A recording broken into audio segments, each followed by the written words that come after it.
Mga nag-jogging sa Mactan, Mandawi Bridge nga mga menor de edad ug kadtong walay quarantine pass gisikop sa mga otoridad. Siluan meron din sa report. Sa post sa usa ka netizen sa milabayng Domingo, Agosto 23, gipakita niini ang pagdagsa sa daghang mga tao sa Marcelo Fernan Bridge aron mag-jogging. Sa video, makita nga ubay-ubay kanila mga menor de edad.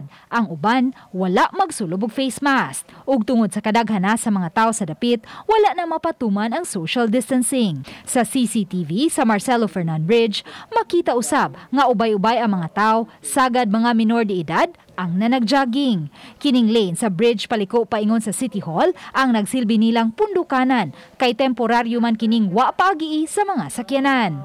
Ang naasoing senaryo na-obserbahan niya dong Sabado sa kadlawon. Apan nagkaminos na sila dihang may mga sakyanan na sa mga otoridad sa dapit ug may mga pulis nang nagpatrolya. Bali, sige man ang atong operation aning panakop ma'am.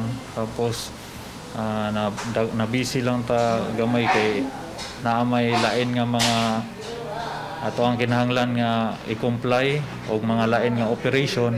Ganihang kadlawon naatlan sa kapulisan kining grupo sa mga batan-on nga nag-jogging ilawom sa Marcelo Fernan Bridge ug gipang sikop. Nisuway lang mag-jogging kay dugay naman mi balik og jogging nya. Wa gyud may kabaw nga ngato ding balaod sa lapu-lapu.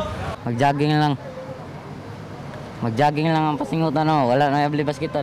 Gipasabot sa hepe sa Station 5, Police Captain J. Samson, nga bisan pa man kung GCQ na ang dakbayan sa Lapu-Lapu, gidid-an pang makagawa sa panimay ang mga senior citizens ug ang mga nanag-edad og 21 anyos paubos. Base sa ordinansa, pahamtangan og 1,000 ka pesos nga multa o bakha na po kaadlaw nga pagkabilanggo kadto masakpang makalapas sa lagda, kana alang lang sa first offense. Samtang sa second offense, 2,000 pesos nga multa ug pagkabilanggo sa 15 kaadlaw.